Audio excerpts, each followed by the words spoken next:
Dear student, today we will take class 2, subject EVS, chapter 3, Animal Around Us. In this chapter we study about pet animals, domestic animals and how animal useful for us. Now start the chapter. There are various kind of animal in the world. We tame some animals because they are useful to us. We keep them on farms or in the backyard of our homes. They are called domestic animal. It means there are many useful animals around us. That animal are tamed and kept by us for different uses or called domestic animal. Means हमारे चारों तरफ कई तरह के animals present होते हैं. उसमें से कुछ एनिमल्स को हम अपने घरों में पालते हैं अपने यूज़ के लिए, क्योंकि एनिमल हमें कई सारी चीज़ें देती हैं. जब हम इन्हें बहुत ज़्यादा अमाउंट में पालते हैं तो उसे हम फार्म कहते हैं. ऐसे एनिमल जिनको हम अपने घरों में पाल सकते हैं, बहुत ज़्यादा अमाउंट में पाल सकते हैं, जिनसे हमें यूज़फुल चीज़ें मिलती हैं, जो एनिमल हमारे लिए डेंजरस नहीं होते हैं, ऐसे एनिमल को हम डोमेस्टिक एनिमल कहते हैं. Now we study about pets and domestic animal. We see many animals around us. Some animals like cats, dogs and parrots live with us in our home are called pet animals. Some animals like cow, goat, horses, sheep, duck, etc. are kept on the farm. These are our domestic animals. They help us in many ways. It means you know very well many animals present around us. Some animals like dog, cat, rabbit, parrots that we keep in our homes and make friends with them are called pet animals. Pet animals is also domestic animals. These animals protect us and make us happy. They keep them as family. Means ऐसे animal like dog, cat, rabbits, parrots जिन्हें हम अपने घरों में पाल सकते हैं उन्हें हम पेट एनिमल्स कहते हैं. पेट एनिमल्स हमारे घरों में एक फैमिली मेम्बर्स की तरह रहते हैं. ये हमें प्रोटेक्ट भी करते हैं. सम पेट एनिमल्स हमें प्रोटेक्ट भी करते हैं. Like a cat keeps the mice away from the house. Means cat को हम अपने घरों में पेट एनिमल्स के लिए तरह से पालते हैं, जिसकी वजह से घर के माइस जो चूहे होते हैं वो घर से भाग जाते हैं. And parrot can mimic the human voice. Parrot क्या करते हैं, ह्यूमन की वॉइस निकाल के हमें खुश करते हैं. And rabbit is keeped for is beauty of soft fur. Rabbit की जो ब्यूटी होती है उसकी वजह से हम उनको घरों में पालते हैं.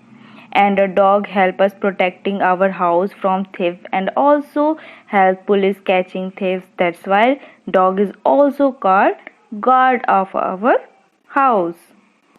Means dog को हम अपने घरों में पालते हैं क्योंकि dog क्या करता है, हमारे घरों को प्रोटेक्ट करता है.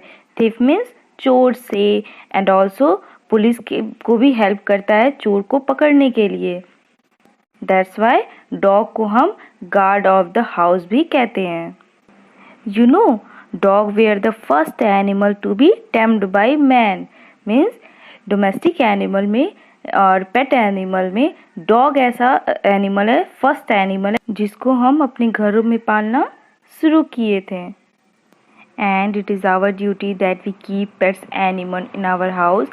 They stay safe and healthy. We should give food and water on the time.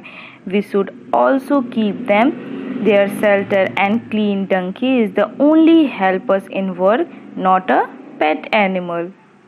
Means अगर अपने घरों में पेट एनिमल्स रखते हैं तो ये हमारी ड्यूटी होती है कि उन्हें टाइम पर फूड और वाटर मिले और वो हेल्दी रहें, और जहाँ वो रह रहे हैं, जहाँ उनका शेल्टर है, वो क्लीन रहे. And some animals keep in your home such as donkey, horses, oxen, elephants etcetera for carry heavy load for us. Some animal like cow, goat, horse, sheep, duck etc. are kept on the farm.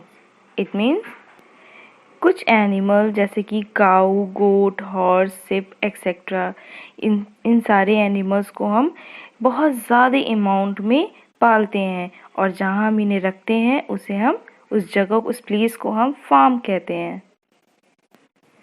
Pet animal and farm animals, they are both are domestic animal. They help us in many ways. Now we study about how domestic animal help for us. Some animals give milk. Some animal like cow, goat, buffalo give us milk. We should drink milk every day. We also make curd, butter, ghee, cheese and ice cream from milk. You know, those animal give us milk, they are called milk animal like cow, buffalo, goat, camel, etc. And those products made up from milk is called milk product like cheese, butter, curd and milk for drinking. Almost products used daily in life. Means some domestic animals जिससे हमें milk मिलता है like काऊ, buffalo, गोट, camel etcetera, इन्हें हम milk animal कहते हैं. And milk से जो भी प्रोडक्ट बनते हैं हम उसे मिल्क प्रोडक्ट कहते हैं लाइक चीज़, बटर, कर्ड एक्सेट्रा. और हम मिल्क को डेली लाइफ में यूज़ करते हैं लाइक ड्रिंकिंग के लिए या मिल्क प्रोडक्ट के रूप में like curd, cheese, butter etcetera. You know, cow dung is also useful for fuel. It is used to making food. It provided manure to be used as organic fertilizer. Means cow duck जो होता है वो भी बहुत useful होता है, उसे हम फ्यूल के रूप में यूज़ करते हैं. विलेज एरिया में काउ डक से फूड मेकिंग करते हैं. एंड काउ डक जो होता है फॉर फार्मर्स भी यूज़ करते हैं ऑर्गेनिक फर्टिलाइज़र के रूप में. Next topic is animals give egg and meat. Hens, geese and duck give us egg. Egg are very healthy for us. Egg can be eaten boiled, poached or as omelette. We also use them in cake and pastries. Some people cook and eat the flesh of animal like goat, hen and sheep. These people are called non-vegetarian. It means hen, duck, etc. are example of domestic animals. These animals give us egg, which is used to eaten by humans, also used in making cake, pastry and different items. Means hen, duck, geese, इन सब से हमें egg मिलता है और egg बहुत ही healthy food होता है. इसे हम एग जो होता है हम बॉयल करके खाते हैं, ऑमलेट्स बनाते हैं उनके, और केक और पेस्ट्री में भी यूज़ करते हैं. एग, हैन, गीजेज इन्हें हम बहुत ज़्यादा अमाउंट में पालते हैं. जहाँ हम इन्हें रखते हैं उसे हम फार्म कहते हैं. ये डोमेस्टिक एनिमल भी होते हैं. And some peoples eat the flesh of animal like goat, chicken, sheep, etc. And also eat sea animals like fish, crab and prawn are also eaten as seafood. It is strength giving food. It is also a rich source of protein. Those peoples are eaten flesh, egg or meat. They are called non-vegetarian. Means कुछ people ऐसे होते हैं जैसे जो animals like गोट, chicken, ship etcetera इन सब के flash खाते हैं. और कुछ पीपल होते हैं जो सी एनिमल्स भी खाते हैं like fish, crab and brown. जिस सी एनिमल्स को फूड के रूप में खाया जाता है उसे हम सी फूड कहते हैं. ऐसे फूड बहुत ज़्यादा स्ट्रेंथ गिविंग फूड्स होते हैं. इनके अंदर बहुत ज़्यादा सोर्स ऑफ प्रोटीन प्रेजेंट होता है. Next, animals give honey and wool. We get honey and wax from beehives. Bee can give a painful sting, so a beekeeper is carefully while taking out honey. The soft thick hair on the body of sheep is called wool. Wool is woven into a warm cloth. It means we get honey from the honeybee. Honeybee made a beehive and honey collect and store in their beehive. It is sweet to taste and is used in food. Honey is very important for health. They help in maintaining our health. Honey is nutritious food. We also get wax from its hive. Wax is used to make candles and polish. And sometimes honeybee is very harmful for us. That's why very carefully taking out honey from beehive. It means Honey जो होता है वो हमें beehive से मिलता है. Honey bee क्या करते हैं, हनी को बीहाइव में कलेक्ट करते हैं, स्टोर करते हैं. हनी का जो टेस्ट होता है वो बहुत ही स्वीट होता है और ये हमारे फूड के लिए बहुत ही ज़रूरी होते हैं. ये बहुत ही हेल्दी होते हैं. हनी हमारे हेल्थ को मेंटेन रखने में हेल्प करता है. हनी बहुत न्यूट्रियस फूड होता है. एंड बीहाइव से हमें वैक्स भी मिलता है. वैक्स मीन्स मोम, जिससे हम कैंडल और पॉलिश बनाते हैं. कभी कभी हनी बीज जो होते हैं वो हमारे लिए काफ़ी डेंजरस हो जाते हैं.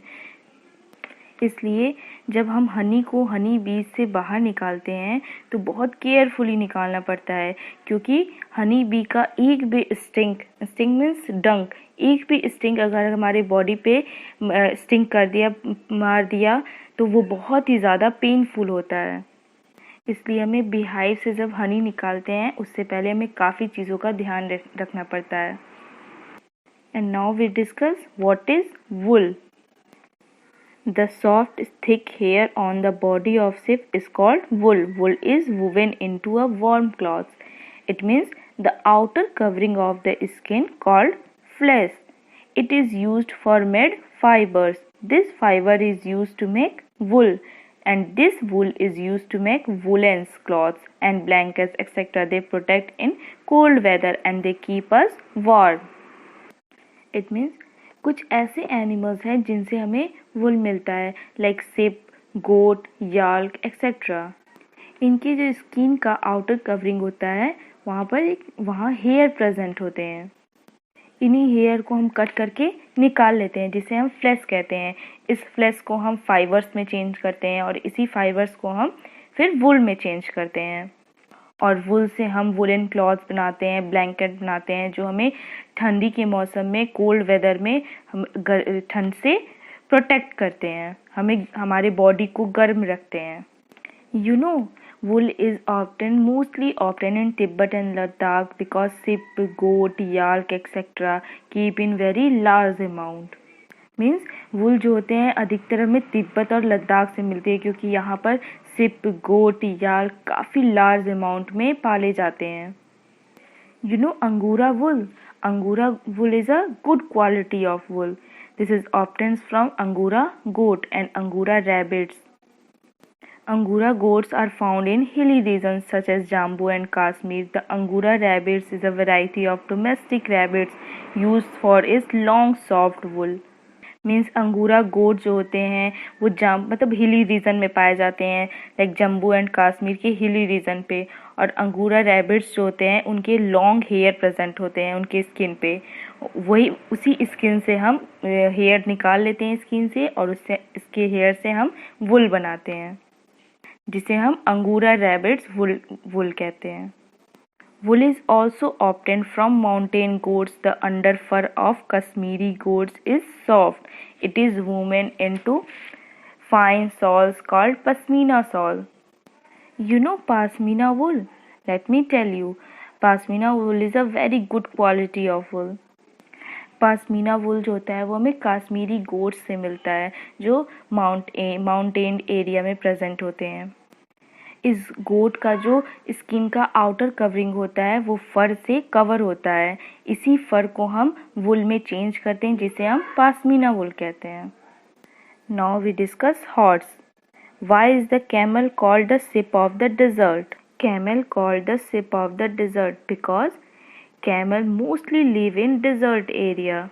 Camel have light feet help to run fast on desert places, and hair is reflects the sun rises and keep them cool.